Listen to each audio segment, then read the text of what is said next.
Bom, então, pessoal, a gente viu agora há pouco o que era o conceito de limite.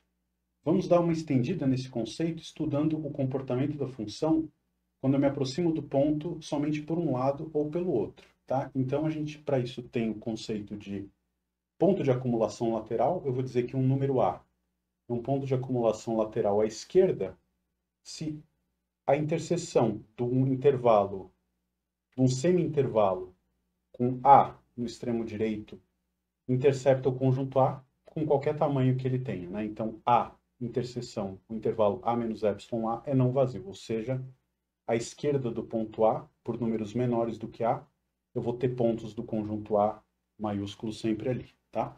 De maneira análoga à direita, eu vou querer que, para qualquer intervalo de números maiores do que A, por menor que seja esse intervalo, sempre contenha pontos do conjunto A maiúsculo. Então, de posse desse conceito de ponto de acumulação lateral, a gente define de maneira quase análoga o que são os limites laterais de uma função no ponto, tá? Então você pega f, uma função, e a um ponto de acumulação à esquerda, tá? Então eu vou dizer que f vai ter um limite lateral à esquerda, um número L1 real, se para qualquer epsilon positivo, eu vou ser capaz de encontrar um delta1, tal que toda vez que eu tiver x menos a entre menos delta1 e 0, ou seja, o x vai estar à esquerda de A, mas bem pertinho de A, eu sou obrigado a ter que f de x menos L1 fica menor do que epsilon, e de maneira análoga, eu vou ter o limite lateral à direita, que eu vou querer chegar no ponto A por valores maiores do que A, e portanto A precisa ser um ponto de acumulação à direita. Vai ter um limite que eu vou chamar de L2, se para qualquer epsilon positivo vai existir um delta2 positivo, tá bom? Um delta2 maior que zero, tal que toda vez que eu tiver x menos a entre 0 e delta2, portanto x é maior do que a, f de x menos L2 fica menor do que epsilon. Aqui é importante ver que o x, por exemplo, no caso de limite à esquerda, ele é sempre menor do que a, mas eu não garanto, e não precisa acontecer, do f de x ser menor ou maior do que L1. Ele pode chegar pela esquerda no ponto A, oscilando por valores maiores ou menores do que L1, né? A notação para isso, vamos escrever? A gente tem, então, o limite à esquerda, eu vou dizer x tende para A pela esquerda, por valores menores do que A, de f de x. Eu vou dizer que isso é L1. Essa é a notação para dizer que f tem limite L1 à esquerda, quando x tende a A. E quando x tende a A pela direita, a gente indica assim, um sinalzinho de mais como expoente ali, né? Valores menores do que A, valores maiores do que A, tá bom? Então, numa representação gráfica, como é que a gente interpreta esses conceitos, né?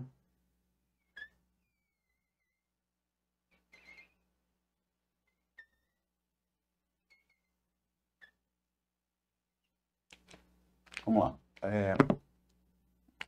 Suponha que você tem seu ponto A por aqui.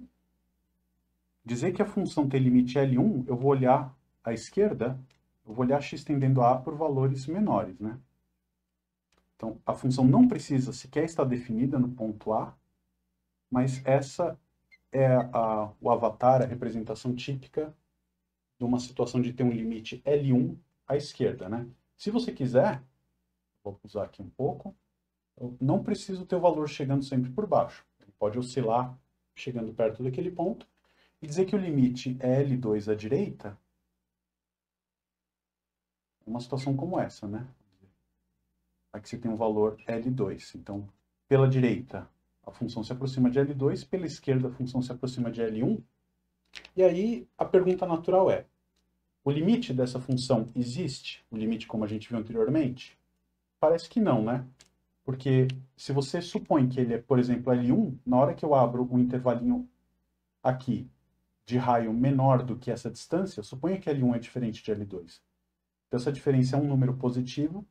Se eu pego um epsilon que é metade dessa distância, eu não vou achar nenhum intervalo delta aberto centrado em A, de modo que o valor de x para x dentro desse intervalo fica dentro dessa faixa. Por quê? Eu sempre vou ter pontos à direita de A que vão estar mais perto de L2 e, portanto, fora dessa faixa que exclui o ponto L2. Então, essa é uma situação onde a gente vê que o limite que vimos anteriormente não existe, mas os limites laterais existem. Então, é fácil você tentar inferir um resultado, né? Quer dizer, quando que essas funções, quando que o limite existe em termos dos limites laterais. E para isso a gente tem o teorema, né? Que é o seguinte, se você pega uma função f, um certo subconjunto da reta, chegando na reta, e vamos pegar A, um ponto de acumulação, simultaneamente à direita e à esquerda, tá bom? Ponto de acumulação do conjunto A, à direita e à esquerda.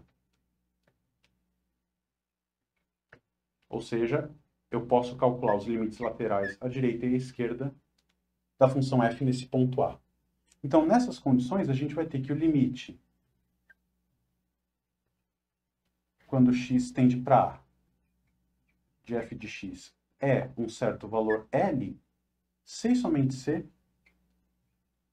os dois limites laterais existem e são iguais a L, tá bom?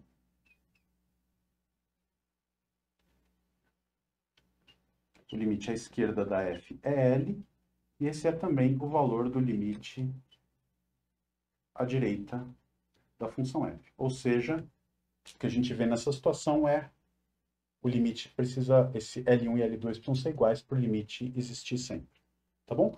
A demonstração desse fato é quase que imediata, né? Se você olhar para a definição dos limites laterais, se você supõe que esses dois caras existem com L1 igual a L2, o que você vai ter? Você pega ΔI, pega delta igual ao mínimo entre ΔI e ΔI, o que você vai ter?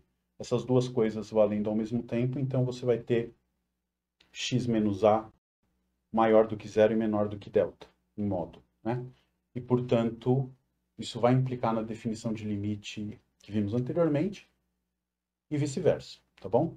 Se valem essas duas coisas, o limite original existe e L1 é igual a L2, e se o limite existe, então vale com módulo, na hora que você abre o módulo, você tem o ΔI e o ΔI fazendo o papel do delta na definição original. Vamos ver um exemplo dessa situação, tá? Então, do cálculo de limites laterais para concluir que o limite não existe, né? Então, o exemplo canônico aqui, né? Exemplo, vamos pegar a função f de x igual a módulo de x sobre x, tá bom? Essa função, o domínio dela é toda a reta real, exceto a origem, mas a origem é um ponto de acumulação do domínio dessa f, né? Se você pegar um intervalo aberto centrado no zero e tirar o zero, a direita e a esquerda sempre vai ter pontos do domínio dessa função, e a gente pode calcular os limites laterais. Então, como é que fica, por exemplo, o limite à esquerda, né? Quando x tende a zero.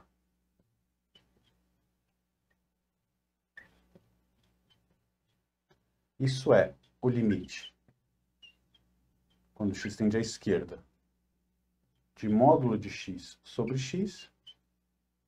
E aqui é tranquilo, né? O que acontece? Quando x tende a zero pela esquerda, eu estou pensando em valores de x negativos, e, portanto, módulo de x é menos x sobre x. E aqui você simplifica isso e fica a função constante igual a menos 1, né?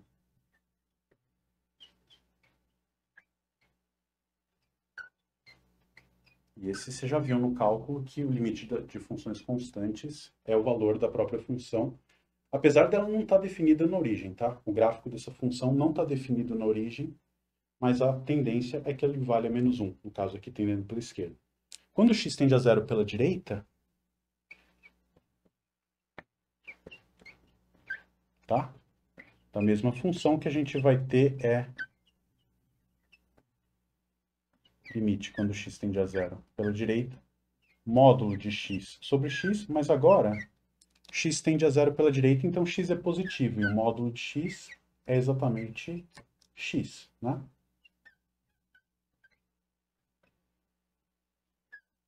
E aí, de maneira totalmente análoga, esse valor é 1. E, portanto, a gente conclui nesse exemplo o quê? Que os limites laterais são distintos, pela esquerda vale menos 1, pela direita vale 1.